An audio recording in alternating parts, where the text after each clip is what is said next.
ये वीडियो आप अपने रिस्क पर देखना। मैं आपको एक रेपिस्ट के बारे में बताऊंगा। साल 1998 एक अमेरिकन आदमी तकरीबन $8 मिलियन में एक आइलैंड खरीदता है। इस आइलैंड का नाम लिटिल सेंट जेम्स और इसी आइलैंड में छुपा था एक काला सच, एक ऐसा सच जिसकी वजह से आसपास के आइलैंड के लोग इस आइलैंड को पेडोफाइल आइलैंड कहते थे। यहाँ 12 से 17 साल की लड़कियों की ट्रैफिकिंग की जाती थी और उन्हें सेक्सुअल अब्यूज किया जाता था। लड़कियां यहाँ भाग भी नहीं सकती थी क्योंकि चारों तरफ समंदर। सबसे इम्पोर्टेंट ये चीज है कि इस आइलैंड पर कौन कौन आया करता था। दुनिया भर के अमीर लोग, बिलियनियर्स और बड़े बड़े सेलिब्रिटीज भी आते थे। में कई फेमस नामे शामिल है जैसे कि ब्रिटेन के prince Andrew, scientist Stephen Hawking and comedian Chris Tucker. न जाने कितने बिलियनियर्स और पॉलिटिशियंस इस आइलैंड पर आए होंगे। यहाँ पार्टीज ऑर्गेनाइज की जाती थी। इस आइलैंड का मालिक था जेफरी एप्स्टीन। एप्स्टीन एक जमाने में बच्चों को मैथ्स पढ़ाता था। आगे ये अरबपतियों का फाइनेंशियल एडवाइजर बन गया। इसने $600 मिलियन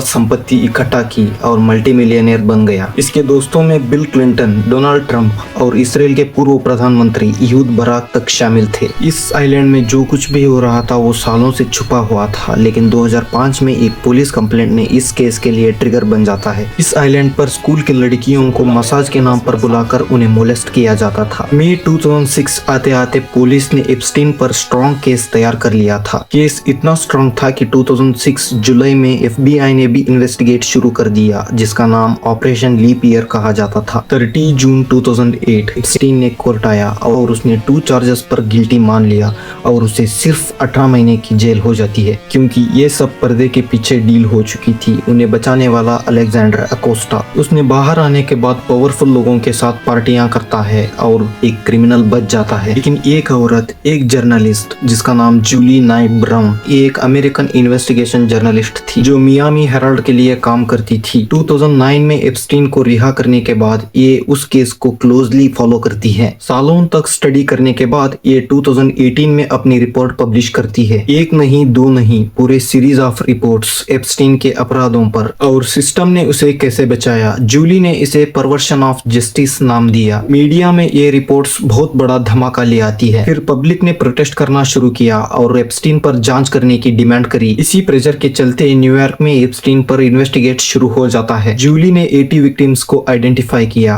और 8 विक्टिम्स की इंटरव्यू ली और उन्हें डॉक्यूमेंट कर दिया। सबूत क्लियर था। जुलाई 2019 में एप्स्टीन को फिर एक बार अरेस्ट किया गया। फिर आती है कहानी में ट्विस्ट। 10 अगस्त 2019 को एप्स्टीन जेल में मुर्दा पाया जाता है। सेकंड पार्ट के लिए लाइक फॉलो जरूर करें।